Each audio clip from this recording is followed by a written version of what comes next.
Okay, so picking up from the bottom of page 267. Thus, when we find the habitation of this man that was, we can confine him to his coffin and destroy him if we obey what we know. But he is clever. I have asked my friend Arminius of Budapest University to make his record, and from all the means that are, he tell me of what he has been. He must indeed have been that voivode Dracula who won his name against the Turk, over the great river on the very frontier of Turkey land. If it be so, then he was no common man, for in that time and for centuries after he was spoken of as the cleverest and most cunning, as well as the bravest of the sons of the land beyond the forest. That mighty brain and that iron resolution went with him to his grave, and are even now arrayed against us. The Draculas were, says Arminius,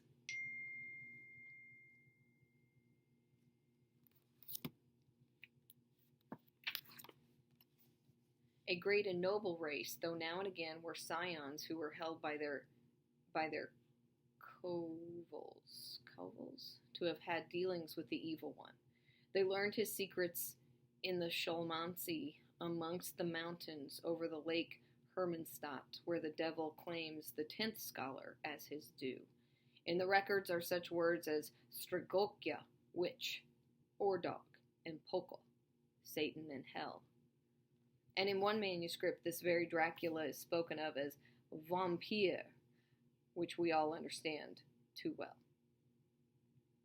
There have been from the loins of this very one great men and good women, and their graves make sacred the earth where alone this foulness can dwell. For it is not the least of its terrors that this evil thing is rooted deep in all good. In soil barren of holy memories, it cannot rest. Whilst they were talking, Mr. Morris was looking steadily at the window, and he now got up quietly and went out of the room. There was a little pause, and then the professor went on. And now we must settle what we do. We have here much data, and we must proceed to lay out our campaign. We know from the inquiry of Jonathan and from that the castle to Whitby came 50 boxes of earth, all of which were delivered at Carfax. We also know that at least some of these boxes have been removed. It seems to me that our first step should be to ascertain whether all the rest remain in the house beyond that wall where we look today, or whether any more have been removed. If the latter, we must trace. Here we were interrupted in a very startling way. Outside the house came the sound of a pistol shot. The glass of the window was shattered with a bullet, which, ricocheting from the top of the embrasure, struck the far wall of the room. I am afraid I am at heart a coward, for I shrieked out. The men all jumped to their feet. Lord Godalming flew over to the window and threw up the sash. As he did so, we heard Mr. Morris's voice without, "Sorry, I fear I have alarmed you. I shall come in and tell you about it." A minute later he came in and said, "It was an idiotic thing of me to do, and I ask your pardon, Mrs. Harker, most sincerely. I fear I must have frightened you terribly. But the fact is that whilst the professor was talking, there came a big bat and sat on the window-sill. I have got such a horror of the damned brutes from recent events that I cannot stand them, and I went out to have a shot, as I have been doing of late of evenings, whenever I have seen one. You used to laugh at me for it then, Art." "Did you hit it?" asked Dr. Van Helsing. "I don't know. I fancy not, for it flew away into the wood."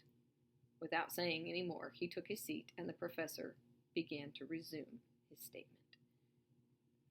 "We must trace each of these boxes, and when we are ready, we must either capture or kill this monster in its lair, or we must, so to speak, sterilize the earth so that no more he can seek safety in it. Thus, in the end, we may find him in his form of man between the hours of noon and sunset, and so engage with him when he is at his most weak. Now for you, Madam Mina, this night is the end until all be well."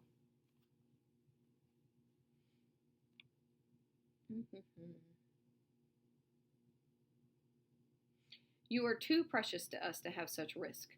When we part tonight, you no more must question. We shall tell you all in good time. We are men and are able to bear, but you must be our star and our hope. And we shall act all the more free that you are not in danger, such as we are. All the men, even Jonathan, seemed relieved, but it did not seem to me good that they should brave danger and perhaps lessen their safety, strength being the best safety, through care of me. But their minds were made up, and though it was a bitter pill for me to swallow, I could say nothing save to accept their chivalrous care of me. Mr. Morris resumed the discussion. As there is no time to lose, I vote we have a look at his house right now. Time is everything with him, and swift action on our part may save another victim. I own that my heart began to fail me when the time for action came so close. But I did not say anything, for I had a greater fear that if I appeared as a drag or hindrance to their work, they might even leave me out of their counsels altogether. They have now gone off to Carfax, with means to get in the house. Manlike, they had told me to go to bed and sleep, as if a woman can sleep when those she loves are in danger. I shall lie down and pretend to sleep, lest Jonathan have added anxiety about me when he returns. Dr. Seward's Diary, 1st of October, 4 a.m. Just as we were about to leave the house, an urgent message was brought to me from Renfield, to know if I would see him at once, as he had something of the utmost importance to say to me. I told the messenger to say that I would attend to his wishes in the morning. I was busy just at the moment. The attendant added, "He seems very importunate, sir. I have never seen him so eager. I don't know but what, if you don't see him soon, he will have one of his violent fits." I knew the man would not have said this without some cause, so I said, "All right, I'll go now."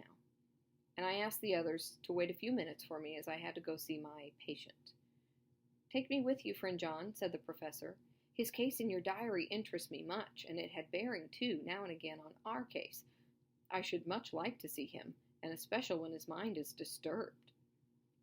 "May I come also?" asked Lord Godalming. "Me too," said Quincy Morris. "May I come?" said Harker. I nodded, and we all went down the passage together. We found him in a state of considerable excitement, but far more rational in his speech and manner than I had ever seen him.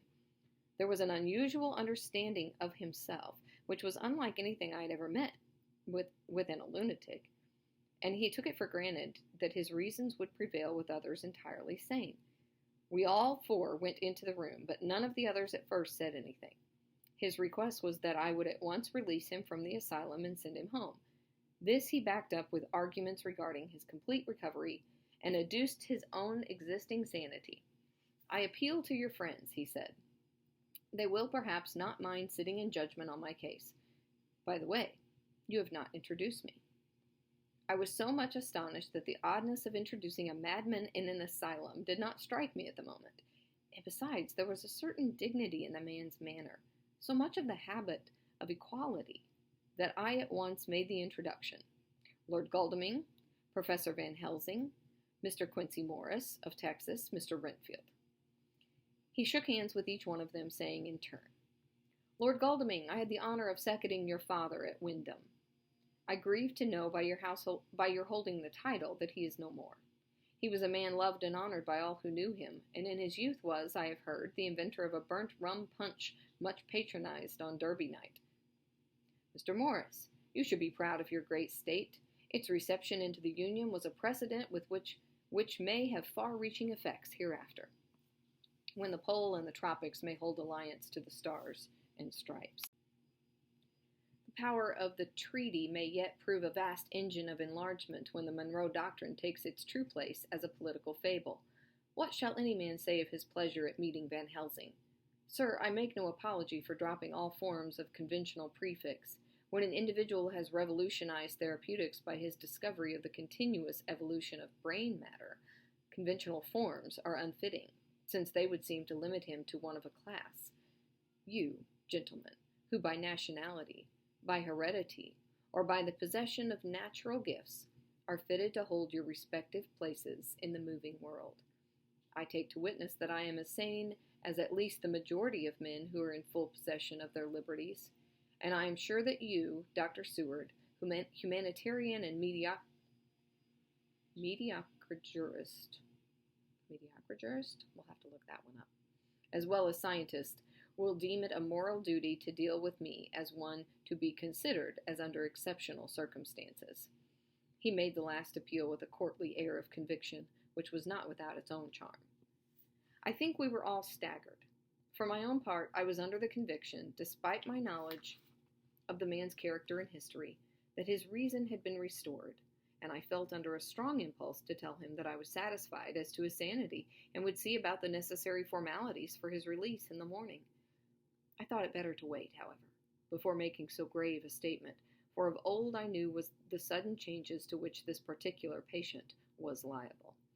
So I contented myself with making a general statement that he appeared to be improving very rapidly, and I would have a longer chat with him in the morning, and would then see what I could do in the direction of meeting his wishes. This did not at all satisfy him, for he said quickly, "But I fear, Dr. Seward, that you hardly apprehend my wish. I desire to go at once, here, now, this very hour, this very moment, if I may. Time presses, and in our implied agreement with the old scytheman, it is of the essence of the contract. I am sure it is only necessary to put before so admirable a practitioner as Dr. Seward so simple, yet so momentous a wish, to ensure its fulfillment." He looked at me keenly, and seeing the negative in my face, turned to the others, and scrutinized them closely. Not meeting any sufficient response, he went on. "Is it possible that I have erred in my supposition?" "You have," I said frankly, but at the same time I felt brutally. There was a considerable pause, and then he said slowly, "Then I suppose I must only shift my ground of request. Let me ask for this concession, boon, privilege, what you will. I am content to implore in such a case, not on personal grounds, but for the sake of others. I am not at liberty to give you the whole of my reasons, but you may, I assure you, take it from me that they are good ones, sound and unselfish, and spring from the highest sense of duty. Could you look, sir, into my heart, you would approve to the full the sentiments which animate me. Nay, more, you would count me amongst your best and truest of friends." Again, he looked at us all keenly. I had growing conviction that this sudden change of his entire intellectual method was but yet another form or phase of his madness, and so determined to let him go on a little longer, knowing from experience that he would, like all lunatics, give himself away in the end. Van Helsing was gazing at him with a look of utmost intensity, his bushy eyebrows almost meeting with the fixed concentration of his look. He said to Renfield in a tone which did not surprise me at the time, but only when I thought of it afterwards, for it was as of one addressing an equal. "Can you not tell frankly your reason for wishing to be free tonight? I will undertake that if you will satisfy even me, a stranger, without prejudice, and with the habit of keeping an open mind. Dr. Seward will give you, at his own risk and his own responsibility, the privilege you seek." He shook his head sadly, and with a look of poignant regret on his face, the professor went on. I'm going to pause here. We're going to pick up with what the professor is going to say on page 273 in the next video.